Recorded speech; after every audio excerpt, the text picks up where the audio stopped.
بهت گفتن فقط مثبت فکر کن.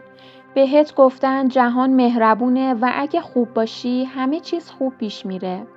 اما هیچکس بهت نگفته پشت این پرده رنگی یه نیمه تاریکی وجود داره. قوانینی خاموش، بیرحم و بیطرف که هر روز دارن زندگی تو رو شکل میدن، حتی وقتی فکر میکنی همه چیز دست خودته.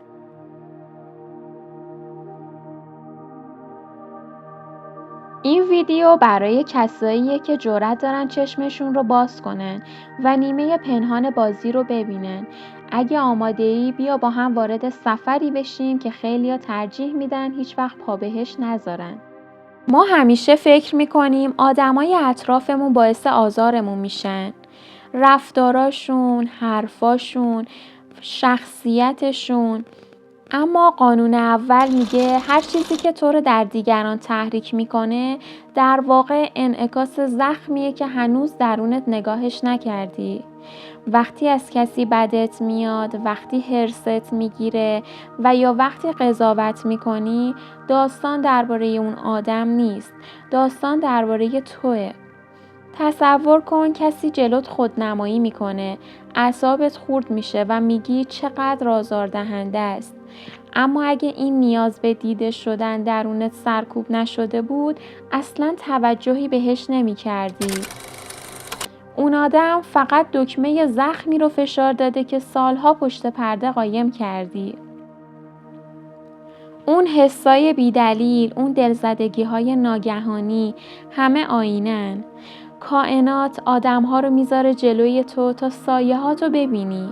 نه برای شکنجه، بلکه برای آگاهی. پس یادت باشه وقتی از کسی متنفر میشی، داری از بخشی از خودت فرار میکنی و وقتی اینو بفهمی به جای جنگیدن با آدما شروع میکنی به نگاه کردن به خودت. اینجاست که رشد واقعی شروع میشه.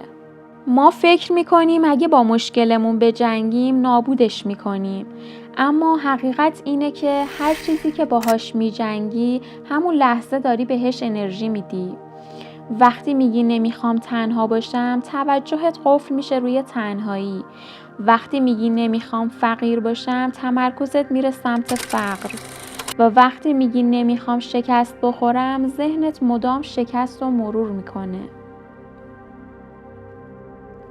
کائنات به نمیخوام گوش نمیده، فقط به جایی که انرژی میفرستی جواب میده و این قانون بیرحمه، چون هرچی بیشتر از یه ترس فرار کنی بیشتر توی زندگیت ظاهر میشه. ذهن با نه کار نمیکنه، فقط تصویر رو ثبت میکنه. اگه بهت بگم به فیل سفید فکر نکن، همین الان تصویرش میاد جلوی چشمت. پس مشکل این نیست که نمیخوای، مشکل اینه که داری باهاش میجنگی. جنگ یعنی توجه، توجه یعنی انرژی و انرژی یعنی رشد. و این یعنی مخالفتت داره همون چیزی رو که ازش میترسی پررنگتر میکنه. راهش رها کردنه، یعنی تغییر جهت توجه. به جای تمرکز روی چیزی که نمیخوای، انرژی تو ببر سمت چیزی که میخوای بسازی و اونجاست که نتیجه عوض میشه. ما از رنج میترسیم، فکر میکنیم درد یعنی اشتباه، یعنی شکست، یعنی مجازات. اما قانون سوم میگه رنج نشونه است، نه مجازات. درد فقط میخواد تو رو بیدار کنه، مثل وقتی که دستت نزدیک آتیش میره و درد باعث میشه سریع عقب بکشی. درد داره نجاتت میده، نه اینکه نابودت کنه. تا حالا شده توی یه رابطه بمونی فقط چون نمیخواستی تنها باشی؟ هر روز یه تیکه از خودت آب میشه، اما اون درد داشت بهت میگفت اینجا جای تو نیست. یا یه مسیر رو فقط از ترس تغییر ادامه دادی، مثل کار، تحصیل، آدما، و هر روز انرژیت کمتر شد و انگیزت مرد. اون خستگی عمیق، اون دلگرفتگی بیدلیل، اون حس گیر افتادن، همه اینها سیگنالن. رنج همیشه از دو جا میاد، یا داری چیزی رو نگه میداری که زمانش گذشته، یا داری از چیزی فرار میکنی که باید نگاهش کنی.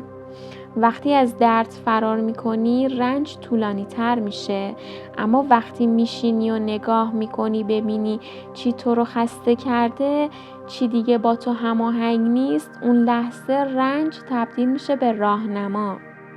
پس یادت باشه رنج جاییه که حقیقت داره در میزنه، یا در رو باز میکنی یا اینکه محکمتر میبندی. خیلیا میگن میخوام موفق بشم، میخوام زندگیم تغییر کنه، اما قانون 4 میگه تا وقتی حاضر نباشی بهایی رو بدی هیچ چیز عوض نمیشه. جهان خیریه نیست. جهان بر اساس تعادل کار میکنه. هر چیزی که میگیری جای یه چیزی رو خالی میکنه. تصورش کن مشتت رو محکم بستی. وقتی مشت بسته است هیچ چیز جدیدی واردش نمیشه. باز کردن مشت گاهی درد داره، گاهی ترس و گاهی اشک.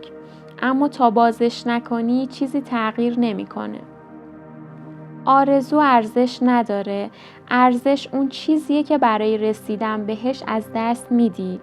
بهای رشد ممکنه راحتی باشه، ممکنه عادتهایی باشه که بهشون چسبیدی، ممکنه رابطه‌ای باشه که دیگه جاش توی زندگیت نیست، یا تصویری باشه که سالها از خودت ساختی ولی دیگه حقیقت نداره. زندگی همیشه این سوال رو ازت میپرسه، برای چیزی که میخوای حاضری چی رو رها کنی؟ اگه جوابی نداشته باشی جهان هم برای تو جوابی نداره. نیچه میگه کسی که چرایی برای زیستن داره هر چگونگی رو تحمل میکنه. یعنی وقتی بدونی چرا میخوای تغییر کنی بهای مسیر دیگه سنگین نیست، ضروریه. گاهی زندگی چیزایی رو از ما میگیره، آدما، رابطه ها، نقش ها، مسیرها. ما فکر میکنیم این یعنی شکست، اما قانون 5 میگه قبل از هر تولد جدید یه مرگ لازمه. نه مرگ جسمی، بلکه مرگ هویت قبلی، مرگ خود قدیمی تو. فکر کن یه لباس قدیمی رو خیلی دوست داشتی، سالها باهات بوده، اما الان دیگه اندازت نیست، دیگه بهت نمیاد، تو دیگه اون آدم سابق نیستی، ولی چون بهش عادت کردی ول کردنش سخته. اگه نگهش داری برای لباسای جدید جا نمیشه. رها شدن همیشه راحت نیست، اما وقتی ولش میکنی جا باز میشه برای چیزی که بیشتر با نسخه جدیدت هماهنگه. پس یادت باشه چیزی که داری از دست میدی شاید همون چیزیه که دیگه اجازه نمیداد رشد کنی.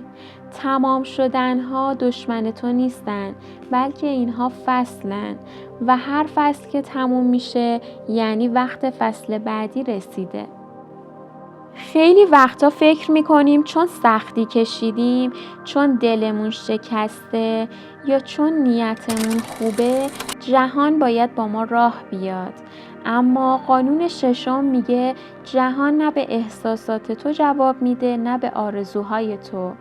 جهان فقط به حرکت جواب میده. اگه فقط فکر کنی، دعا کنی، حرف بزنی هیچ اتفاقی نمیافته. نه چون ضعیفی، نه چون شرایط نداری، فقط چون قدمی بر نداشتی. تصور کن میخوای بدنت بهتر بشه، هر روز بهش فکر میکنی، برنامه مینویسی، با بقیه حرف میزنی، اما باشگاه نمیری. بدنت هیچ تغییری نمیکنه چون جهان فقط به قدم واقعی جواب میده. پس یادت باشه احساس و فکر و آرزو 0 امتیاز دارن. قدم، حتی کوچیکترین قدم 10 امتیاز داره. قدرت توی حرکت‌های کوچیک و تکراریه، نه توی طوفان‌های احساسی لحظه‌ای. ما فکر میکنیم کنترل کردن یعنی قدرت، اما هرچی بیشتر بخوای چیزی رو به زور نگه داری، زودتر از دستش میدی. وقتی یه رابطه رو میچسبی که نره، همین چسبیدن خفش میکنه. وقتی به نتیجه یه کار قفل میشی، کارت تبدیل میشه به اضطراب، نه رشد. وقتی از تغییر میترسی و میخوای همه چیز ثابت بمونه، زندگی ازت میگیره. کنترل واقعی یعنی جهت تو انتخاب کنی، قدم‌ها رو برداری، اما نتیجه رو به زور قفل نکنی. قدرت واقعی این نیستش که همه چیز رو کنترل کنی. قدرت واقعی اینه که خودتو از تقلا آزاد کنی و اون وقته که آرامش عمیق میاد سراغت، نه از بیرون بلکه از درون. گاهی زندگی همه چیزو ازت میگیره، انرژی کم میشه، آدما دور میشن، شوقت میخوابه، افکارت ساکت میشه.